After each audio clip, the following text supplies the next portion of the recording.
राम राम बच्चों, welcome back to your channel. I am your host and दोस्त versatile educator. तो आज से हम स्टार्ट कर रहे हैं अपना 30 डेज चैलेंज, जहाँ हर एक दिन होगा एक stepping stone towards your future self. जहाँ हम हर एक दिन पढ़ेंगे एक नया कंसेप्ट, एक नई चीज़ों के साथ हम लड़ेंगे, झगड़ेंगे और वहाँ से उभरेंगे। तो it will be a journey for a 30 days, a journey where discipline and consistency makes transformation. चलो बच्चों, मैं तुम्हें एक क्विक टिप दे देता हूँ। There will be no pressure, no complicated routines and obviously there will be no unrealistic goals. बस एक सिंपल सी habit, just show up daily if it's just for 15 minutes only, because that's how you become the strongest, smartest and most disciplined version of yourself. So let's start this journey. और first of all मैं आपको बता देता हूँ कि हम इस journey में 30 डेज़ में हमने सारा कंसेप्ट डिवाइड कर लिया है और हम देखेंगे कि हम डे बाय डे क्या क्या पढ़ने वाले हैं। तो हम स्टार्ट करेंगे इस 30 डे चैलेंज में। हम जो बुक ले रहे हैं वो है अकाउंटिंग फॉर पार्टनरशिप फर्म्स। तो हम पढ़ेंगे पार्टनरशिप फर्म के बारे में सबसे पहले, तो कि पार्टनरशिप फर्म होती क्या है, पार्टनर्स क्या होते हैं, उसमें हम कई अलग अलग सारे टर्म देखेंगे। हाँ, अब याद रखना कि अकाउंटिंग फॉर पार्टनरशिप फर्म की जब हम बात करते हैं तो ये CBSE को बोर्ड में, जब हम 12th बोर्ड की बात करते हैं तो CBSE को 36 मार्क्स का कवरेज देता है। तो अगर आपने 30 दिन बहुत ढंग से पढ़ लिया 15-15 मिनट दे के भी, तो आपके 36 मार्क्स तो कवर हो गए। और दूसरा, स्टेट बोर्ड की अगर हम बात करें तो भी ये वाली चीज़ें I think so 15-20 marks cover करती है। अब इसमें आएगा क्या क्या अकाउंटिंग फॉर पार्टनरशिप फर्म में। तो अकाउंटिंग फॉर पार्टनरशिप फर्म में आते हैं आपकी, एक तो आ जाएगा आपका रिकॉन्स्टिट्यूशन ऑफ फर्म। जब हम रिकॉन्स्टिट्यूशंस की बात करते हैं, रिकॉन्स्टिट्यूशन ऑफ फर्म में क्या क्या आ जाएगा कि फर्म रिकॉन्स्टिट्यूट होती है। 3 सिनेरियोज में फर्म रिकॉन्स्टिट्यूट होती है। When first there is an admission of a partner, second there will be a retirement of a partner, third uncertainty जिसको हम बोलते हैं डेथ ऑफ अ पार्टनर। ये तीनों चीज़ आती है रिकॉन्स्टिट्यूशन ऑफ फर्म में। इसके बाद इस चैप्टर में या इस बुक में कवर होने वाला है डिसोल्यूशन ऑफ द फर्म। तो डिसोल्यूशन ऑफ द फर्म भी कवर हो जाएगा। जब हम इतनी बात करते हैं, ये आता है CBSE को 36 मार्क्स के लिए, और ये अलग अलग करके 15-20 ऑलमोस्ट 30 मार्क्स के लिए ये भी आ जाएगा। सो बच्चों, we are going to cover this much of things in a 30 days course और 30 days चैलेंज। लेट्स सी हम ये 30 days चैलेंज में सक्सेसफुल होते हैं या नहीं। So let's start with day 1। तो डे 1 की जब हम बात करते हैं तो डे 1 में हम पढ़ेंगे कुछ बेसिक टर्म्स के, अकाउंट्स के बेसिक टर्म्स क्या क्या है। जब हम अकाउंट्स के बेसिक टर्म्स की बात करते हैं तो हमें कुछ टर्म्स का बड़ा ध्यान देना पड़ता है जो इस बुक में बड़े काम आएंगे। जब हम ये टर्म्स देख लेंगे, ये टर्म्स समझ जाएंगे, आपको ये टर्म्स आते होंगे, पर टर्म्स देख लेते हैं, क्या पता शायद कुछ नई चीज़ें भी पता चल जाए। तो हमारा पहला टर्म है अकाउंट्स। व्हाट इज़ अकाउंट्स या व्हाट इज़ अकाउंट। जब हम अकाउंट की बात करते हैं तो अकाउंट होता क्या है। अकाउंट वो होता है जहाँ हम हमारे सारे फाइनेंशियल ट्रांजेक्शन्स रिकॉर्ड करते हैं। तो आपने देखा होगा, आपने 11th में बहुत सारा अकाउंट्स किया होगा, ढेर सारा अकाउंट्स किया होगा। जो ये चैनल पे फर्स्ट टाइम है उनके लिए तो काफ़ी बेहतरीन तरीके से हम बहुत बेसिक से जा रहे हैं। तो अकाउंट क्या होता है। अकाउंट वो चीज़ होती है जिसमें हम हमारे सारे फाइनेंशियल ट्रांजेक्शन्स रिकॉर्ड करते हैं। और फाइनेंशियल ट्रांजेक्शन्स क्या होते हैं। फाइनेंशियल ट्रांजेक्शन्स, फाइनेंशियल्स का मतलब होता है कि एक पर्टिकुलर पीरियड दिया जाता है हर एक कंपनी को, ताकि वो अपने नंबर्स को कहीं ना कहीं रिकॉर्ड कर सके। अब ट्रांजेक्शन्स तो पता ही है बच्चों, लेन देन होता है। तो अकाउंट की जब हम बात करते हैं तो अकाउंट में हम वो सारी चीज़ें रिकॉर्ड करते हैं। दूसरा टर्म है एसेट्स। जब हम एसेट्स की बात करते हैं, ये वो रिसोर्सेस है जो कंपनी या बिजनेस ओन करते हैं। क्या करते हैं, ओन। ये जो उनके खुद के चीज़ें होती है, ये रिसोर्सेस बिजनेस ओन करता है, बिजनेस की चीज़ें होती है एसेट्स। तीसरा हमारा टर्म है जो हम देख रहे हैं वो है लाइबिलिटीज़। अब जब लाइबिलिटीज़ की बात करते हैं तो liabilities basically an obligation payable to the outsider of a business. अगर ये मेरा बिजनेस है तो यहाँ के बाहर का जो भी मेरा ऑब्लिगेशन है, जिनको पे करना है, वो बन जाता है मेरे लिए लाइबिलिटी। वो मेरे लिए क्या बन जाएगा, लाइबिलिटी बन जाता है। फोर्थ हमारा टर्म है capital. What is capital. Capital को जनरली हम अकाउंट्स में बोलते हैं the amount invested into business. या पहली बार जब बिजनेसमैन अपना अमाउंट बिजनेस में या पैसा बिजनेस को देता है, उसको हम बोलते हैं कैपिटल, उसको हम क्या बोलते हैं? कैपिटल। फिफ्थ टर्म की हम अगर बात करते हैं तो वो होता है ड्राइंग्स। अब ड्राइंग्स बोले तो डिज़ाइन बनाना नहीं होता। ड्राइंग्स का मतलब डिज़ाइन बनाना नहीं होता। तो ड्राइंग्स का मतलब क्या होता है? ड्राइंग्स का मतलब होता है द अमाउंट, या तो पैसा या फिर goods withdrawn by the proprietor या by the owner for the personal use. ठीक है, बहुत बार होता है ना कि अगर मेरी दुकान है और मेरे घर से मेरी मम्मी फ़ोन कर दे, बोल दे बेटा ज़रा तेल का डब्बा घर भेज दे, तो अब मैं उसका पैसा थोड़ी देने वाला हूँ। मैंने क्या किया, मैंने बिज़नेस का सामान अपने पर्सनल यूज़ के लिए घर भेज दिया। डन। इसको बोलते हैं ड्राइंग्स। क्यों अपन नहीं देते पैसा? अरे मेरा ही तो बिज़नेस है, पैसा क्यों दूंगा?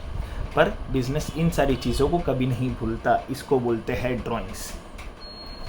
अगला जो हमारा टर्म है जिसको हम पढ़ने वाले हैं वो है एक्सपेंसेस। अब एक्सपेंसेस पूरी दुनिया को पता है मतलब खर्चा होता है। एक्सपेंसेस मतलब क्या होता है? खर्चा। ठीक है, एक्सपेंसेस मतलब क्या होते हैं? खर्चा। द कॉस्ट इनकर्ड या cost incurred to earn revenue, ये वो पैसा है जिससे हम रेवेन्यू जनरेट कर सकते हैं। खर्चा करते हैं ना, अरे बिजनेस करेंगे तो पैसा कहीं ना कहीं तो लगाना पड़ेगा, तो ये ऐसे लगता है, जिसको हम बोलते हैं एक्सपेंसेस। फिर हमारा टर्म है जिसको हम पढ़ रहे हैं रेवेन्यू। अब रेवेन्यू तो ऑब्वियस सी बात है, अगर cost incurred to earn revenue, this is revenue. अब ये रेवेन्यू कैसे आता है? हमारे बिज़नेस के गुड्स को बेच के, या तो हम गुड्स बेचेंगे या हम कोई सर्विस बेचेंगे, या तो हम गुड्स बेचेंगे या हम क्या बेचेंगे? सर्विस बेचेंगे। या तो हम गुड्स बेचेंगे या सर्विस बेचेंगे, उससे जो भी पैसा आएगा उसको अपन क्या बोलते हैं? रेवेन्यू। ठीक है, अब बात करते हैं कि अगर बेचने की बात हुई गुड्स और सर्विसेज, तो गुड्स क्या होते हैं? अब गुड्स होता है गुड्स वो होता है, वो आइटम्स होती है जो बिज़नेस खरीदता है, क्या करने के लिए? बेचने के लिए। ठीक है, या तो बिज़नेस खरीदेगा वो चीज़ और वो चीज़ खरीद के बिज़नेस बेच लेगा। मान लो ये पेन है, मेरे को ये पेन बेचना है, मैं ये पेन का बिज़नेस कर रहा हूँ, तो मैं क्या करूँगा? सबसे पहले ये पेन खरीद के कहीं ना कहीं से तो लाऊंगा, तो ये मेरे लिए बन जाते हैं गुड्स।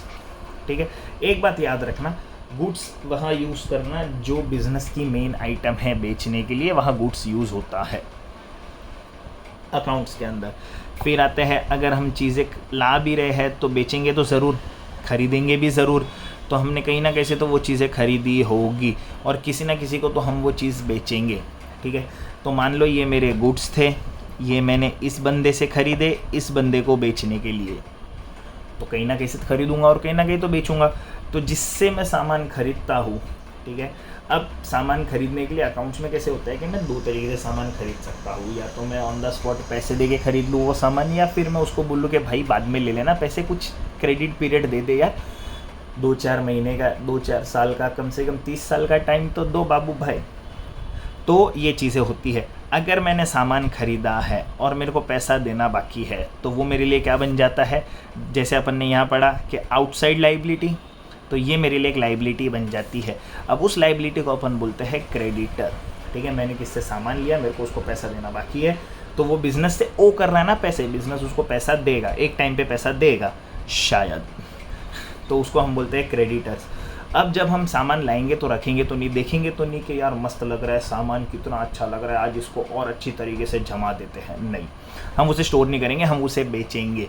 ठीक है, तो जब हम बेचते हैं तो ऑब्वियस सी बात है, अगर मैंने किसी से सामान उधार पे लाया, मेरा बिजनेस है, तो मैं भी ना किसी को तो क्रेडिट पे बेचूंगा ही, कोई तो मेरे पास बड़ा कस्टमर आएगा ही आएगा। तो debtors are basically are customers जिनसे हमें पैसे लेने बाकी है।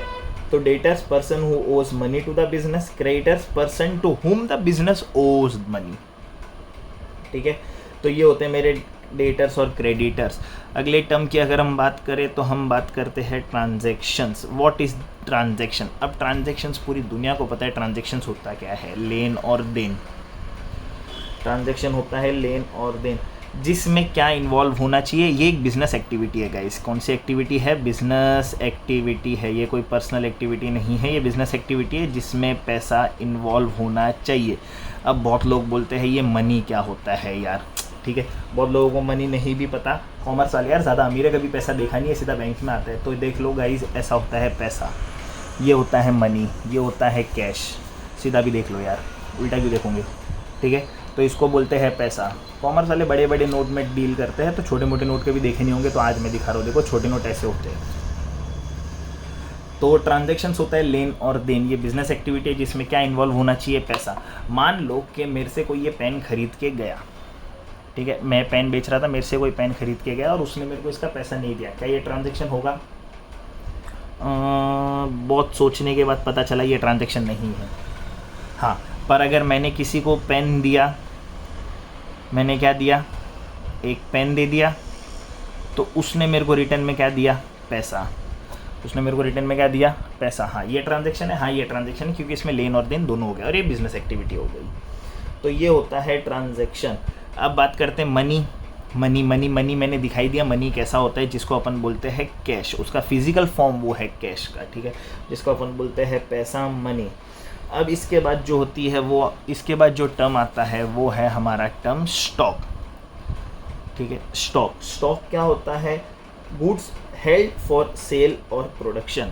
जो गुड्स हम हेल्ड करके रखते हैं, हेल्ड करके रखने का मतलब होता है held, held is an HELD। Held करके रखने का मतलब क्या होता है कि हमने अपने पास रखा है जमा करके, हमने जमा करके रखा हुआ है। क्यों जमा करके रखा हुआ है? या तो मैं उसको बेचूंगा या मैं उसको और फर्दर प्रोडक्शन में डालूंगा, ठीक है, मैं उससे और फर्दर प्रोड्यूस करूंगा चीज़ें, तो वो होता है स्टॉक। अब स्टॉक का जो दूसरा टर्म होता है अकाउंट्स में वो होता है इन्वेंट्रीज। क्या होता है? इन्वेंट्रीज। क्या होता है? इन्वेंट्रीज। किसका? स्टॉक का दूसरा टर्म होता है इन्वेंट्रीज।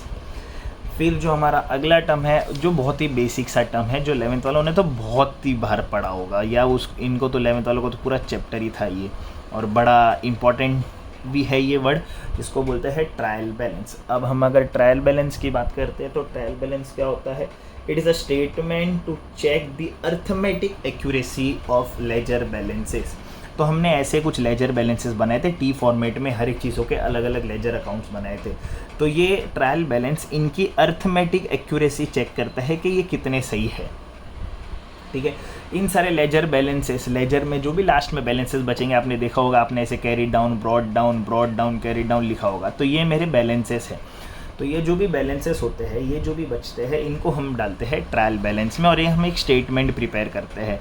अगर वो स्टेटमेंट दोनों तरफ से बराबर हो गया, दोनों तरफ से बोले तो दो तरफा बोले तो डेबिट और क्रेडिट, जैसे ट्रांजेक्शन लेन और देन, डेबिट और क्रेडिट, तो अगर ये दोनों तरफ से बराबर हो गया तो उसे हम अकाउंट्स में बोलते हैं कि टैली हो गया। क्या हो गया? ट्रायल बैलेंस टैली हो गया। टैली होना बोले तो debit is equal to credit, मतलब आपकी जो भी बैलेंसेस ट्रायल लेजर में आए थे वो ट्रायल बैलेंस में बराबर आए हैं, और वो बैलेंस भी हो रहे हैं, वो इक्वल भी हो रहे हैं, वो होता है ट्रायल बैलेंस। फिर हमारा टर्म है जर्नल। जर्नल को तो अकाउंट्स में भूलना ही नहीं है, ना लेजर को भूलना है। अब सबको पता है जर्नल क्या है, book of original entry, ledger है बुक ऑफ फाइनल एंट्री। क्यों है ये ऐसा? क्योंकि जो भी ट्रांजैक्शन सबसे पहले बिजनेस में रिकॉर्ड होते हैं वो होते हैं जर्नल के अंदर, इसलिए इसको बोलते हैं बुक ऑफ ओपनिंग एंट्री, और उसके बाद हम उसको रिकॉर्ड करते हैं लेजर के अंदर, जिसको हम बोलते हैं बुक ऑफ फाइनल एंट्री। तो ये है मेरे जर्नल, ये है मेरे लेजर। अब इसके बाद जो हमारा टर्म यूज़ होगा वो होता है बैलेंस शीट।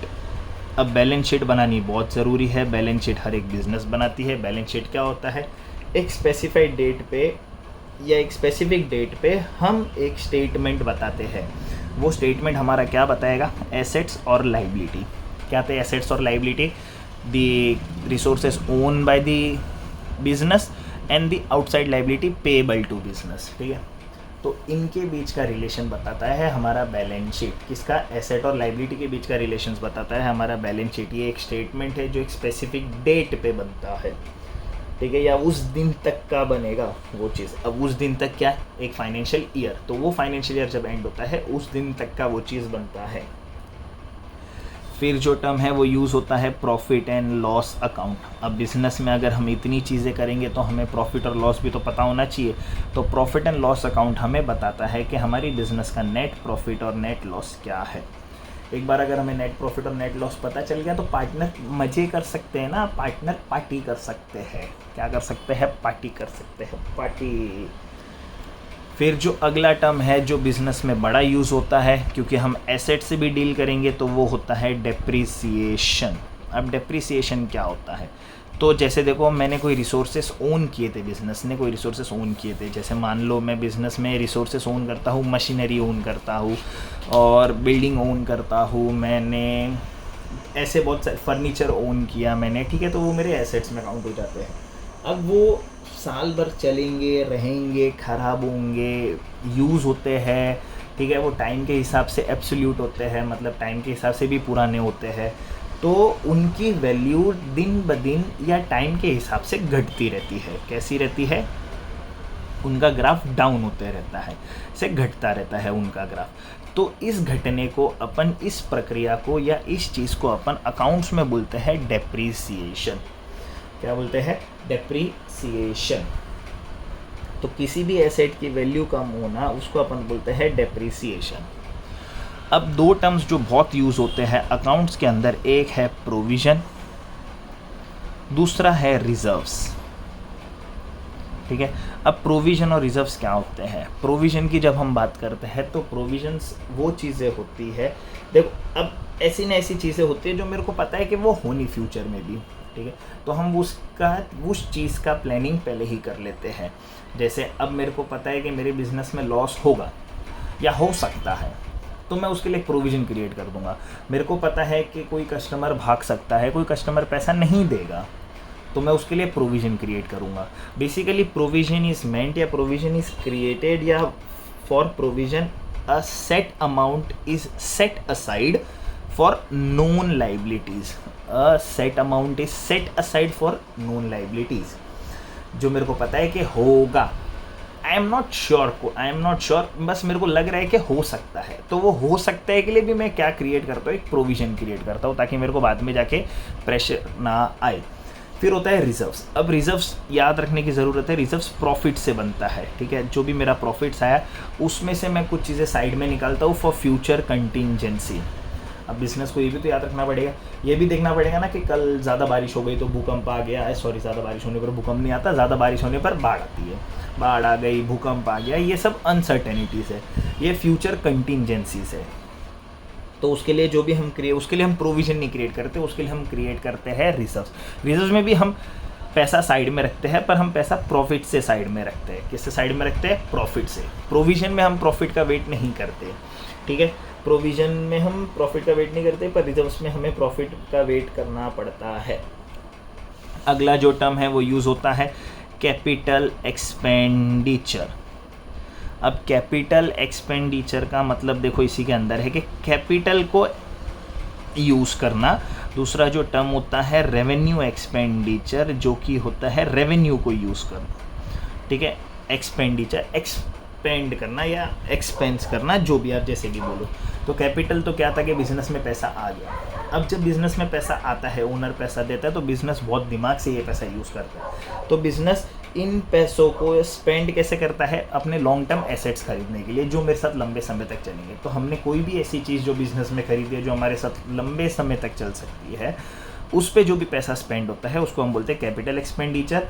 और पैसा अगर हम डे टू डे एक्टिविटी या अपने ऑपरेशनल एक्टिविटीज़ में खर्च करते हैं, उसको हम बोलते हैं रेवेन्यू एक्सपेंडिचर। क्या बोलते हैं? Revenue expenditure. तो ये है मेरे कुछ टर्म्स। अब इसके साथ लास्ट दो टर्म्स, एक जो होता है double entry system. Double entry system का काम है कि इन सारी चीज़ों की डबल एंट्री होनी चाहिए। डबल एंट्री होनी चाहिए बोले तो देखो, हर एक ट्रांजैक्शन का दो एस्पेक्ट होता है। जैसे हमने ट्रांजैक्शन में पढ़ा था, लेन और देन होना चाहिए, तो ये हम उसे ट्रांजैक्शन बोलते हैं। तो इन चीज़ों को अपन अकाउंटिंग टर्म में बोलते हैं कि if every transaction has two aspects, तो उसको हम बोलते हैं डबल एंट्री सिस्टम। क्या बोलते हैं? Double entry system. ये थोड़ी एक्यूरेसी बहुत अच्छी दे देता है अकाउंट्स के अंदर। फिर आता है last and final term, final accounts. अब फाइनल अकाउंट्स ये बनता है साल के एंड में। ये भी एक आपका स्टेटमेंट है, आपका फाइनेंशियल स्टेटमेंट है जो ईयर एंड में बनता है। तो ये थे हमारे कुछ basic terms for day one.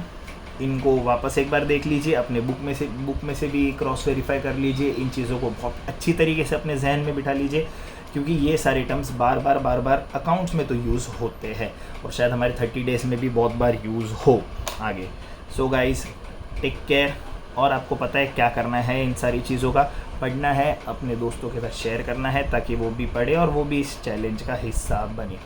Okay guys, bye bye, take care.